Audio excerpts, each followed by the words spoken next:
வாணியம்பாடி அருகே இருசக்கர வாகனத்தில் வந்த போதை ஆசாமிகள் சாலையில் நின்று கொண்டிருந்தவர்களை தாக்கியதில் 2 இளைஞர்கள் படுகாயமடைந்து அரசு மருத்துவமனையில் அனுமதிக்கப்பட்டனர். 4 பேர் மீது வழக்கு பதிவு செய்யப்பட்டுள்ளது.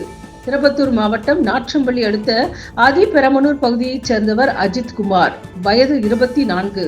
இவர் திம்மாம்பேட்டை அடுத்த மேல்பள்ளத்தூர் பகுதியில் உள்ள இவரது பாட்டி இறந்து விட்டதால் துக்க வீட்டிற்கு சென்றுள்ளார். உடன் உறவினரான அருணாச்சலம் என்பவரையும் அழைத்து சென்றுள்ளார்.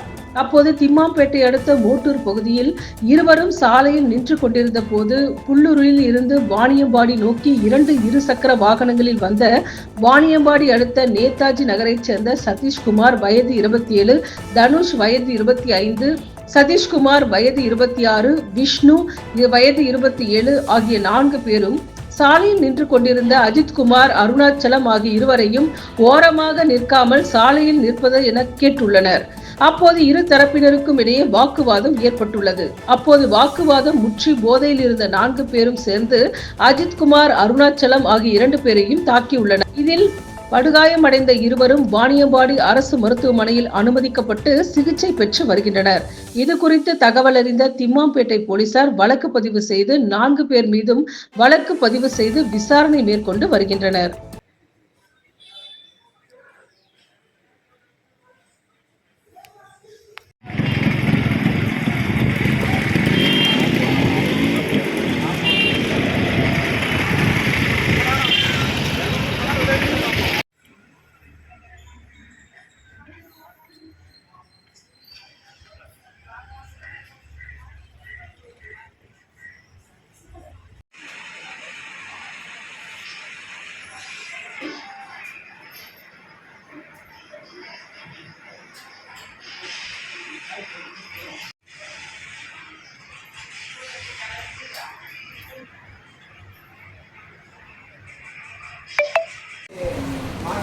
இதெல்லாம் கொஞ்சம் கழிச்சா பண்ணி வர டைம்